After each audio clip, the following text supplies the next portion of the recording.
வணக்கம் நண்பர்களே.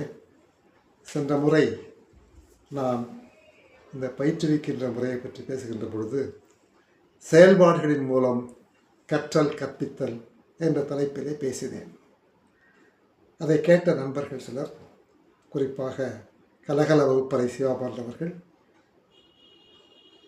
குறிப்பாக தமிழுக்கோ ஆங்கிலத்துக்கோ அந்த மொழி கற்றுத் தருவதிலே எப்படி இந்த செயல்பாடுகளை உண்டாக்கலாம் என்று கேட்டார்கள். நானும் அப்படி ஒரு பாடத்தை கொடுக்கலாம் என்று நினைத்து கொண்டிருந்த பொழுது, நேற்று நான் ஒரு பாடத்தை முகநூலிலே பார்த்தேன். அதிலே அந்த ஆசிரியர் ஒரு 6 சொற்களை கொடுத்து அவர் பேசி என்னை போல் பேசுங்கள் என்றார். அவ்வளோதான். இதற்கு பெயர் அவர்கள் ஆக்டிவ் லேர்னிங் என்று சொன்னார்கள். நான் கேட்டேன், இதில் ஆக்டிவ் லேர்னிங் எங்கே இருக்கிறது, ஆக்டிவ் டீச்சிங் தான் இருக்கிறது என்று சொன்னேன். இதை கொஞ்சம் விளக்க வேண்டும். இந்த ஆக்டிவ் லேர்னிங் என்பது பெரும்பாலும் நான் ஏற்கனவே சொல்வது போல மாணவர் மையப்படுத்தியது, மாணவரை மையமாக கொண்டது. அதே போல் செயல்பாடுகளின் மூலம் கற்பித்தல் அல்லது கற்றல். இதில் அவங்க சில டெக்னிக்ஸ் கொடுத்துருக்குறாங்க, சில செய்முறைகள். அதாவது 2 மாணவர்கள் பேசி அல்லது ஒன்றாக சேர்ந்து படித்தல், செயல்படுதல். அதே போல் ஒரு 2-3 பேர் சேர்ந்து வீட்டில் செஞ்சுட்டு வந்து வீட்டில் படிச்சுட்டு வந்து அப்புறம் இங்கே வந்து அந்த சிக்கல்களை தீர்த்தல், டிபேட்ஸ், பேச்சு போட்டிகள், இது மாதிரி அவர்கள் டெக்னிக் சொல்கிறாங்க. இது உயர்ந்த மேல் வகுப்புகளுக்கு தான் பயன்படும். அப்போது கீழ் வகுப்பில் இந்த 1வது 2வது வகுப்பில் தான் இந்த பாடம் அவங்க கொடுத்துருந்தாங்க. ஒருத்தர் வந்து என்ன பண்ணியிருக்கிறாரு, இந்த கை வரிசை போல இருக்குது. அதாவது அவர் நடத்துகிற பாடத்தினுடைய நோக்கம் எனக்கு முதல்ல புரியலை, அப்புறம் தான் புரிஞ்சது. அவர் கை வரிசையை நடத்துகிறார். தமிழ் எழுத்துக்களில் அந்த கை வரிசை ஒன்று. அது இந்த கை வரிசையெல்லாம் ஐ என்ற அந்த கூட்டு உயிரொலி, அது வந்து உயிரொலின்னு உயிர்ச்சொல்ல சொல்ல முடியாது, அது கூட்டு டிஃப்தாங்னு சொல்லுவோம். அதன் கீழே வருகின்ற சொற்கள். அப்போது அவற்றை அவர் கற்றுத்தருகிறார். என்ன கற்றுத்தருகிறார்? உச்சரி கற்றுத்தருகிறாரா, அல்லது அந்த வார்த்தைகளை அடையாளம் காண கற்றுத்தருகிறாரா, அல்லது எழுத கற்றுத்தருகிறாரா என்பது எனக்கு புரியவில்லை. நான் இங்கே சில குறிப்புகளை தருகிறேன். இதே பாடத்தை எப்படி நீங்கள் ஆக்டிவ் லேர்னிங்காக மாற்ற முடியும், செயல்பாடுகளின் மூலம் எப்படி அது கற்பிக்க முடியும் என்று நான் சொல்லுகிறேன். இந்த சொற்கள் எல்லாம் 6 சொற்கள் கொடுத்துருக்குறாங்க. காக்கை, பச்சை, சட்டை, நத்தை, குப்பை, அப்புறம் பாறை என்று 6 சொற்கள் கொடுத்துருக்குறாங்க.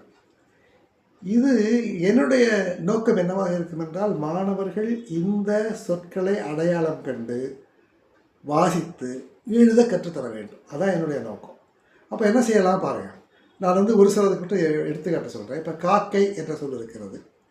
நம்ம இதை நடத்த போகிறோம் அப்படின்னா, நான் பல பறவைகளினுடைய படத்தை காட்டுவேன். அதை காட்டி இந்த பறவைகள்லாம் எவை என்று கேட்பேன். இதில் வந்து உனக்கு எந்த சொற்கள் எழுத முடியுமோ அதை எழுது என்று சொல்லுவேன். சிலர் வந்து 2 எழுதியிருப்பாங்க, சிலர் 4 எழுதியிருப்பாங்க. அப்புறம் இந்த 2 பேராக சேர்ந்து அந்த சொற்களை வந்து பேசி அவங்களே அதிகப்படியான வார்த்தைகள்லாம் சேர்த்துக்கிடலாம். அப்படி வருகின்ற பொழுது நமக்கு வந்து காக்கை என்ற சொல்லு அதில் வந்திருக்கணும். அது காக்கான்னு எழுதியிருப்பாங்க. ஏன்னா நம்ம பேச்சு வழக்கில் காக்கான்னு தான் சொல்கிறோம். எழுதும்போது காக்கான்னு சொல்லலாம், அது காக்கான்னு சொல்லலாம். காகம் என்று சொல்கிறார்கள். காக்கை என்று சொல்லுவது கொஞ்சம் இலக்கியத்தன்மை வாய்ந்தது என்று வைத்துக்கொள்வோம். அப்போது நம்ம அந்த காக்கை அப்படிங்கிற சொல்லு அவனுக்கு புதிதாக இருக்கலாம். அதில் வர்ற கை அவனுக்கு ஏற்கனவே பழக்கம் இருக்குது, ஏற்கனவே சொல்லிக் கொடுத்துருக்காங்க. முதல் வகுப்பில் இறுதியில் சொல்லிக் கொடுத்துருப்பாங்க. 2ஆம் வகுப்பு தொடக்கத்தில் வச்சுக்குவோம் இந்த பாடம். அப்போது நம்ம என்ன செய்யலாம், இந்த காக்கை அப்படிங்கிற சொல்ல அவனுக்கு அந்த மாணவிக்கு, மாணவிகளுக்கு அந்த எழுத்தோடு சேர்ந்து இணைக்க தெரிஞ்சிருக்க வேண்டும். காக்கை என்ற சொல் ஒன்று இருக்கிறது, ஒலியில் இருக்குது. அதை எழுத்தில இணைத்து பார்க்க வேண்டும். அதற்கு நம்ம கா இக்கை அப்படிங்கிறதெல்லாம் வேண்டாம். கா அப்படியெல்லாம் சொல்ல வேண்டிய அவசியமே இல்லை, அதை விட்டுருங்க. ஏன்னா சேர்த்துட்டான். எழுத்து கூட்டி தொடர்ந்து சொல்லி கொடுத்துக்கிட்டே இருந்தான். அவன் கடைசி வரைக்கும் எழுத்து கூட்டி தான் படிக்கிறான். இன்றைக்கு வாசிக்க தெரியாமல் இருக்கிறது காரணமே அதுதான். 9வது 10வது மாணவர்களுக்கு வாசிக்க தெரியாமல் இருக்கிறது காரணமே இதுதான். ஆகவே நாங்கள் என்ன பண்ணுறோம், அதை வந்து அந்த காக்கை அப்படிங்கிறத மட்டும் தனியாக எடுத்துக்கிறோம். இப்போது அந்த தனியாக அந்த சொல்லை எடுத்துக்கிட்டு இது எப்படியெல்லாம் சொல்லலாம் என்று அவனுக்கு சொல்லித் தருகிறோம். கான்னு சொல்கிறோம், காக்கான்னு சொல்கிறோம், காக்கை அப்படின்னு சொல்கிறாங்க, காகம் என்று சொல்கிறார்கள். இப்போ நம்ம என்ன பண்ணுறோம், காக்கை சிறகு நிலை நந்தலாலாய் பாட்டு இருக்க தெரியுமா உங்களுக்கு? தெரியுங்களா? எல்லாருக்கும் தெரியும். இப்போ நீங்கள் ஏற்கனவே என்ன செஞ்சுட்டு வந்துருக்கிறீங்க, இதை வந்து பதிவு பண்ணிட்டு வந்துருக்கிறீங்க. அந்த பதிவு பண்ணியிருக்கிற அந்த பாடலை போட்டு காண்பிக்கிறீர்கள். அவர்கள் அதை பின்பற்றி பாடுகிறார்கள். காக்கை வந்துருச்சா, அந்த ஒரு சொல் வந்து ஒரு வாக்கியத்திலே வந்துருச்சு, பாடுகிறார்கள். இப்போ இன்னும் பயிற்சி கொடுங்க. காக்கை அப்படிங்கிறதுக்கு எழுத பயிற்சி கொடுங்க, சரியா?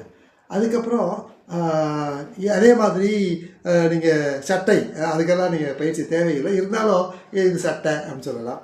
இன்னொன்று வந்து குப்பைன்னு வச்சுக்கோங்களேன். குப்பைங்கிற வார்த்தை வருது. குப்பை வந்து அவனுக்கு அந்த வார்த்தை தெரிஞ்சிருக்கணும். தெரியாட்டிங்கிற ஒரு குப்பை மேடு படத்தை காமிச்சு என்னன்னு கேட்கலாம். அது இந்த நம்ம கார்பரேஷன்லாம் போட்டுருவோம். என்னது மட்கும் குப்பை மட்காத குப்பைன்னு போட்டிருப்பாங்க. அதை நீங்கள் படத்தை காமிக்கலாம். காமிச்சிட்டு இதில் என்ன இருக்குன்னு எழுத சொல்லலாம் அந்த குப்பைங்கிறத. இப்படி இந்த சொற்களை எல்லாம் நாம் இன்ட்ரடியூஸ் பண்ணலாம். பச்சை எடுத்துக்கோமே, ஏற்கனவே நம்ம இதெல்லாம் காமிச்சிருக்கிறோம், பறவைகளுடைய பறவைகள்லாம் காமிச்சிருக்கிறோம். இதில் எந்த பறவை பச்சை நிறமுடையது என்று கேட்கலாம். அப்போது அவன் கிளின்னு சொல்லிடுவான். சரி, அவன் கிளி சொல்லித்தர நோக்கம் கிடையாது, அந்த பச்சை நிறம் தான். இப்போது பச்சை நிறமுள்ள மற்றவற்றை எழுதுக அல்லது சொல்லு, எழுத தெரியாட்டியும் சொல்லு இன்னும் பல வார்த்தைகள். இலை, காய், இப்படி நிறைய மாங்காய், இன்னும் பல இதை சொல்லலாம். அதெல்லாம் பச்சை சட்டை, இப்படி எல்லாத்தையும் சொல்ல முடியும். அதுக்கப்புறம் அவற்றை வந்து சிலவற்றை மட்டும் எழுத சொல்லலாம். அப்போது இவையெல்லாம் பச்சை நிறமுடையவை அப்படின்னு பச்சை இலை பச்சை நிறம் உடையது அப்படின்னு எழுத சொல்லலாம். இலையின் நிறம் பச்சை அப்படின்னு எழுத சொல்லலாம். வாக்கியமாகவே சொல்லணும். அதை அந்த 1வது 2வது வகுப்பில் வாக்கியமாகவே தெரியணும் அவனுக்கு. வெறும் சொற்களை மட்டும் மீனிங்லெஸ், வெறும் சொற்களை மட்டும் சொல்கிறது பொருளே கிடையாது. இப்படி பல நம்ம எடுத்துக்கொண்ட சொற்களை எல்லாம் நாம் அறிமுகப்படுத்த முடியும், பயிற்சி கொடுக்க முடியும், அதை எழுத சொல்ல முடியும், வாசிக்க சொல்ல முடியும். ஒருத்தர் வாசிச்சுட்டு இன்னொருத்தர் வந்து அர்த்தம் சொல்லுக்கு போகணும். ஒருத்தர் வாசிக்கிறார், ஒரு மாணவர் வாசிக்கிறார், இன்னொரு மாணவர் எழுதுகிறார். ஒரு மாணவர் படத்தை காமிக்கிறாரு, இன்னொரு மாணவர் வந்து அதை அந்த இப்போ எடுத்துக்காட்டு நத்தைன்னு காமிக்கிறாரு. நத்தையை வந்து படத்தை காமிச்ச உடனே அவர் இன்னொரு மாணவர் வந்து நத்தைன்னு சொல்கிறாரு. 3வது மாணவர் நத்தை அப்படிங்கிறத போர்டில் எழுதுகிறாரு, பல கரும்பலகையில் எழுதுகிறார். இப்படி நம்ம செய்யலாமா? பயிற்சிகள் கொடுக்கலாமா? வாசிக்கிறதுக்கும் எழுதுவதற்கும் ஒரு சொல்லை அடையாளம் காண்பதற்கும். எழுத்தும் சொல்லும் அடையாளம் காண்பது ஒன்றா வந்துடணும், தனித்தனியாக எழுதக்கூடாது. பை அப்படின்னா குப்பை அப்படிங்கிறதா அந்த சொல் வந்துடணும், குப்பை வந்துடணும். ஏன்னா இது வந்து காக்னிட்டிவ், அதாவது அறிதிறன், அதன் அடிப்படையில் தான் மொழி கற்றுத்தர வேண்டும். இங்கே அந்த மாதிரியாக நாம் பொருள சொற்களை நாம் இன்ட்ரடியூஸ் பண்ண முடியும். அதே போல் இன்னொரு சின்ன ஒரு எக்ஸ்டர்னல் ஆக்டிவிட்டி. இப்போ வந்து நம்ம நாட்டு பறவை என்ன, தேசிய பறவை என்ன கேட்கலாம். சரி, காக்கை ஒரு நாட்டுக்கு தேசிய பறவையாக இருக்கிறது தெரியுமா என்று கேட்கலாம். நீங்கள் சொல்லுங்களேன், எந்த நாட்டுக்கு? பூட்டான். சரி, அதே மாதிரி இன்னொன்று சொல்லலாம். நாம் இந்த வரிசையில் 6 சொற்கள் இருக்குது. இதில் 2 சொற்கள் மட்டும் அந்த கூட்டத்திலிருந்து தனியாக வரும். அது என்னன்னு சொல்லுங்கள்? காக்கையும் நத்தையும் இதில் சேராது. ஏன்? காக்கையும் நத்தையும் உயிரினங்கள், மற்றதெல்லாம் உயிரில்லாதவை. இப்படி நம்ம நடத்தலாமே. சரி, அதே மாதிரி வீட்டுக்கு ஒரு பாடம் கொடுத்து விடுங்க. வீட்டில் வந்து மட்கும் குப்பை மட்காத குப்பை இதெல்லாம் பிரிக்கிறாங்களா? அப்படி பிரிக்கிறாங்கன்னா எதையெல்லாம் மட்கும் குப்பை எதையெல்லாம் மட்காத குப்பை என்று நீ எழுதி வா என்று சொல்லுங்கள். அப்போது இந்த பாடம் நாம் சொல்லித்தரவே இல்லை. இந்த பாடத்தை எக்ஸ்ட்ரா ஆக்டிவிட்டி நிறையா இருக்குது. வெறும் கை கை சை சை சொல்லிட்டு இருந்தால் என்ன சை தான் வரும். அதற்கு மாறாக இப்படி செயல்பாடுகள் மூலம் கற்றவென்றால் that is called active learning. இதை முயற்சி பண்ணி பார்ப்பீங்களா? அடுத்த முறை சொல்லுங்கள். நன்றி.